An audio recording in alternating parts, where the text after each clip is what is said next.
Hello students, आज हम अपने चैप्टर का द्वितीय भाग लेके चल रहे हैं, कंपैरेटिव स्टैटिक इकोनॉमिक्स।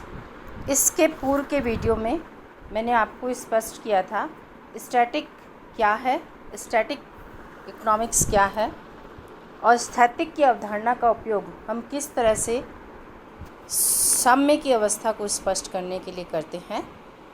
आज उसका द्वितीय भाग हम अध्ययन कर रहे हैं, comparative static economics. Comparative static economics क्या है? इसके अंतर्गत हम दो साम्य स्थितियों की तुलना करते हैं। एक साम्य स्थिति हमारी पुरानी होती है और दूसरी साम्य स्थिति किसी वेरिएबल के परिवर्तित होने से हमें नए बिंदु पर प्राप्त होती है।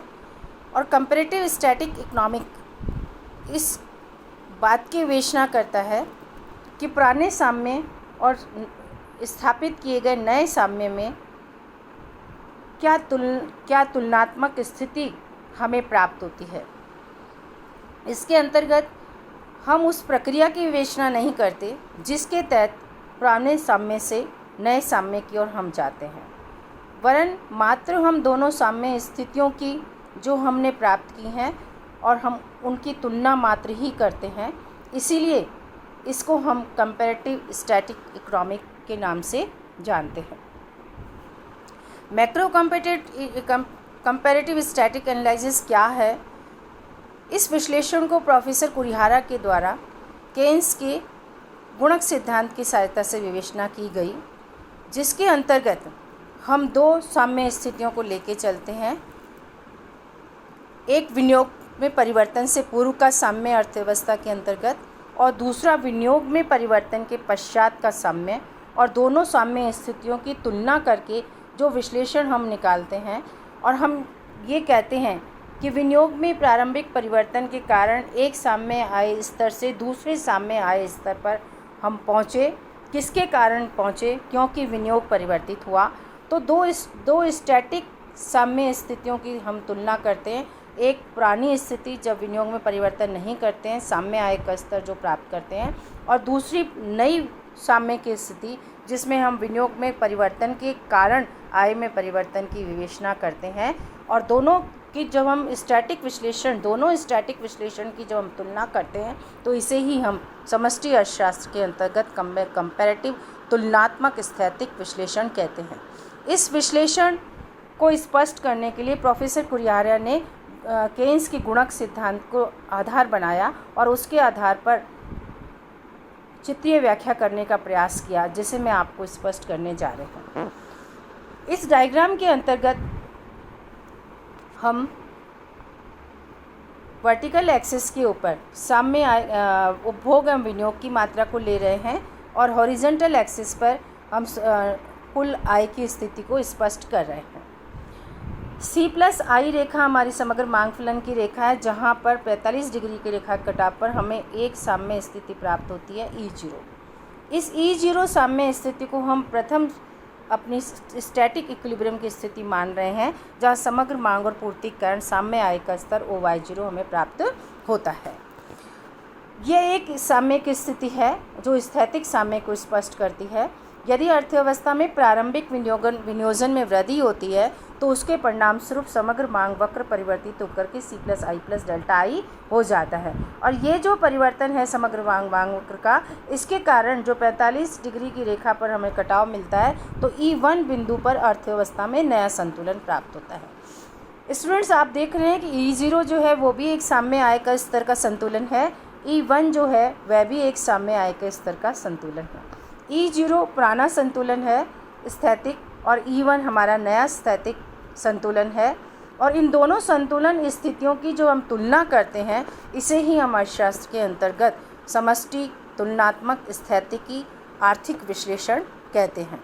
और हम पाते हैं कि दोनों की तुलना करने पर कि दोनों विश्लेषणों के अंतर्गत विनियोग में परिवर्तन के कारण एक साम्य स्थिति से दूसरे साम्य स्थिति में हम पहुंच गए और गुणक प्रभाव जो है क्रियाशील हो गया। तो कुरिहारा ने केन्स के मॉडल के द्वारा यह स्पष्ट करने का प्रयास किया कि अर्थव्यवस्था के अंतर्गत हम यदि समष्टि तुलनात्मक स्थिति की अवधारणा को स्पष्ट करना चाहते हैं तो उसको हम केंजियंस के गुणक मल्टीप्लायर थ्योरी के सिद्धांत की सहायता से स्पष्ट कर सकते हैं, जिसकी विवेचना मैंने आपको इस डायग्राम के अंतर्गत की है। लेकिन हम ये कहते हैं कि जो हम तुलनात्मक स्थैतिक इकोनॉमिक्स का अध्ययन करते हैं उसकी अपनी मर्यादाएं पाई जाती हैं, कुछ लिमिटेशंस पाए जाते हैं।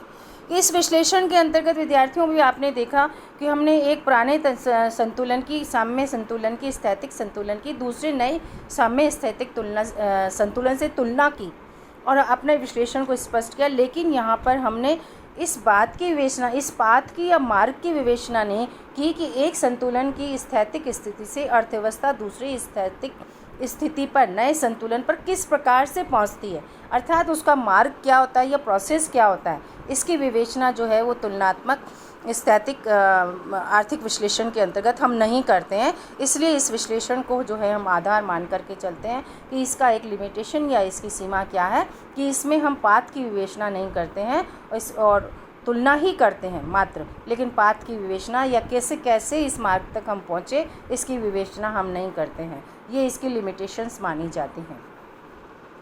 अगला विश्लेषण का विषय स्टूडेंट्स में लेके चल रही हूँ वो आपका है समष्टि अर्थशास्त्र के अंतर्गत डायनामिक एनालिसिस या प्रावेगिक विश्लेषण क्या होता है। जो प्रावेगिक विश्लेषण अर्थशास्त्र में है वो समय की अवधारणा को लेकर के चलता है, समय की अवधि को लेकर चलता है कि समय के परिवर्तन के कारण जो साम्य आय की स्तरों में परिवर्तन होता है उसकी विवेचना जब हम करते हैं तो हमारा जो विश्लेषण होता है वो स्थैतिक से परिवर्तित होकर के प्रावेगिक विश्लेषण या डायनामिक एनालिसिस बन जाता है। और ये डायनामिक एनालिसिस टाइम के अकॉर्डिंग चेंजेस को बताता है, जिससे हम एक साम्य से दूसरे साम्य की स्थिति को प्राप्त करते हैं। प्रोफेसर क्लार्क के द्वारा अर्थव्यवस्था के अंतर्गत 5 फीचर्स बताए गए हैं जो कि स्थैतिक इकोनॉमिक को डायनामिक इकोनॉमी में या प्रावेगिक अर्थव्यवस्था में कन्वर्ट कर देते हैं। वो 5 फीचर्स क्या हैं? फर्स्ट है पॉपुलेशन ग्रोथ, कि पॉपुलेशन में वृद्धि की दरें पाई जाती हैं और उनमें परिवर्तन की प्रक्रिया पाई जाती है। इसी तरह से सेकंड फीचर्स जो क्लार्क मान के चलते हैं फीचर या स्थिति, जिसके अंतर्गत हम ये कहते हैं एक अर्थव्यवस्था प्रावेगिक हो जाती है कि क्योंकि क्वांटिटी ऑफ कैपिटल ग्रोथ की पूंजी वृद्धि की जो मात्राएं हैं उनमें परिवर्तन की दर पाई जाती है। इसी तरह से हम ये कहते हैं कि उत्पादन की तकनीकी जो है वो परिवर्तित होती रहती है, जिसके कारण परिवर्तन की दर उसमें उत्पन्न हो जाती है, जिसके कारण अर्थव्यवस्था स्टैटिक से डायनेमिक हो जाती है। इसी तरह से क्लार्क ने ये कहा कि इंडस्ट्रियल इंस्टीट्यूशंस जो होती हैं उनमें चेंजेस पाए जाते हैं और उनकी स्ट्रक्चर में, उनकी टेक्नोलॉजीज़ में डिफरेंट चेंजेस पाए जाते हैं, जिसके कारण अर्थव्यवस्था डायनेमिक हो जाती है। इसी तरह से हम ये कहते हैं कि मानव जो हमारे अर्थशास्त्र के मुख्य पहलू हैं, जिसे हम कहते हैं कि लोगों की रुचियों में परिवर्तन हो जाता है, आदतों में परिवर्तन हो जाता है, फैशन में परिवर्तन हो जाता है, जिसके कारण क्या होता है, अर्थव्यवस्था जो है स्थैतिक से प्रावेगिक की ओर कन्वर्ट हो जाती है। तो क्लार्क ने स्पष्ट करने का प्रयास किया कि अर्थव्यवस्था में ये फीचर्स क्रियाशील होते हैं, जिसके कारण एक इकोनॉमी जो होती है स्टैटिक से डायनेमिक में परिवर्तित हो जाती है। Professor Clark has pointed out the following features of a dynamic economy. First, population growth. Second, quantity of capital growth. Third, modes of production changes. Fourth, industrial institutions undergone changes. Insufficient organizations are replaced by efficient organizations, and habit of the people, fashion and custom changes as wants of the people increases। इन्हीं वजहों के कारण Clark ये कहते हैं कि अर्थव्यवस्था जो है वो स्थैतिक साम्य से प्रावेगिक में परिवर्तित हो जाती है। और मैक्रो डायनेमिक एनालिसिस को स्पष्ट करने के लिए कुरिहारा ने ये कहा कि मैक्रो इकोनॉमिक डायनेमिक एनालिसिस या विश्लेषण जो है, समष्टि प्रावेगिक विश्लेषण जो है वो अपने आप में एक मोशन पिक्चर की तरह है, जिसमें कि वीडियो पाया जाता है, गति पाई जाती है। स्टिल पिक्चर नहीं होती बल्कि एक मोशन पिक्चर होती है जिसमें कि वीडियो की स्थिति पाई जाती है। और इसके अंतर्गत कुरिहारा ने स्पष्ट करने का प्रयास किया, यदि हम केंजियंस मल्टीप्लायर को प्रावेगिक रूप में देखते हैं तो वह हमारा जो विश्लेषण बन जाता है वो समष्टि प्रावेगिक विश्लेषण बन जाता है, जिसके अंतर्गत हम यह लेकर के चलते हैं कि यदि विनियोग में परिवर्तन होता है तो विनियोग में परिवर्तन के कारण आय के एक स्तर से दूसरे स्तर पर हम पहुंचते हैं, तो उसकी प्रक्रिया क्या पाई जाती है। जब इस प्रक्रिया को हम स्पष्ट करते हैं तो यहाँ पर हमारा केंजिन्स मॉडल जो है वो कुरिहारा के अनुसार मैक्रो डायनामिक एनालिसिस में कन्वर्ट हो जाता है। इसकी चित्रीय व्याख्या इस प्रकार से की जा सकती है। डायग्राम को स्पष्ट करने के लिए हम वर्टिकल एक्सिस के ऊपर समग्र मांग को लेके चल रहे हैं और हॉरिजॉन्टल एक्सिस पे आई को मेज़र कर रहे हैं। प्रथम साम्य हमारा C+I समग्र मांग रेखा और पूर्ति रेखा के कटाव पर E0 बिंदु पर हमें प्राप्त होता है। विनियोग में परिवर्तन के कारण नया साम्य नए मांग वक्र C+I + डेल्टा I के अनुसार EN बिंदु पर हमें प्राप्त होता है, जहां पर साम्य आय का स्तर बढ़कर के OY2 हो जाता है। प्रावेगिक विश्लेषण इस बात की विवेचना करता है कि ये जो प्रक्रिया E0 से E1 पर पहुंचने की वो क्या होती है, क्योंकि प्रावेगिक विश्लेषण में हम ये देखते हैं कि विनियोग में परिवर्तन के कारण आय में परिवर्तन तुरंत नहीं हो जाता, बल्कि वो समय अनुसार होता है। और समय के अनुसार हम विवरण करने के लिए कहते हैं कि जैसे ही अर्थव्यवस्था में विनियोग बढ़ता है तो आय के स्तर में वृद्धि T पीरियड से T+1 पीरियड में जाकर के Y1 होती है, T+1 के में से T+2 में OY2 होती है। इस प्रकार से जो हम प्रोसेस को स्पष्ट करते हैं ये अपने आप में इसी मॉडल को किस में कन्वर्ट कर देता है, डायनेमिक मॉडल में। क्योंकि कुरिहारा ये कहते हैं केन्स का विनियोग गुणक का सिद्धांत, इस प्रावेगिक गुणक का सिद्धांत इस बात की विवेचना करता है कि अर्थशास्त्र में अर्थव्यवस्था में किया गया प्रारंभिक विनियोग एक उद्योग की आय को जब बढ़ाता है तो वहाँ के श्रमिकों की आय के बढ़ने के कारण वो मौद्रिक मजदूरी को लेकर के अन्य उद्योगों की वस्तुओं की मांग करते हैं, और जब अन्य उद्योगों की वस्तुओं की मांग करते हैं तो उस उद्योग में भी व्युत्पन्न मांग के कारण रोजगार, उत्पादन एवं आय के स्तर बढ़ते हैं और इसमें समय लगता है।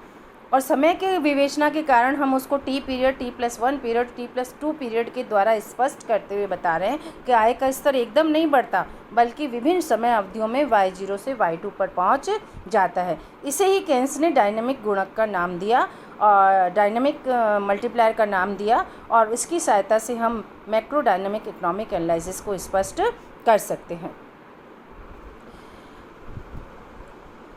विद्यार्थियों, अब हम इसको स्पष्ट कर रहे हैं कि कुछ ऐसे तथ्य हैं जो कि हमारी अर्थव्यवस्था में प्रारंभिक समष्टि प्रावेगिक अर्थशास्त्र के इम्पोर्टेंस को बढ़ा देते हैं। जैसे हम ये कहते हैं, इसके अंतर्गत हम जो है टाइम एलिमेंट्स की स्टडी करते हैं। डायनेमिक इकोनॉमिक का उपयोग करके हम व्यापार चक्रों को अच्छी तरह से समझ सकते हैं, इनके सिद्धांतों को स्पष्ट कर सकते हैं, और इसी तरह से आर्थिक जो सिद्धांत बनाए गए हैं उनका आधार भी जो है वो वास्तव में डायनेमिक इकोनॉमिक्स है।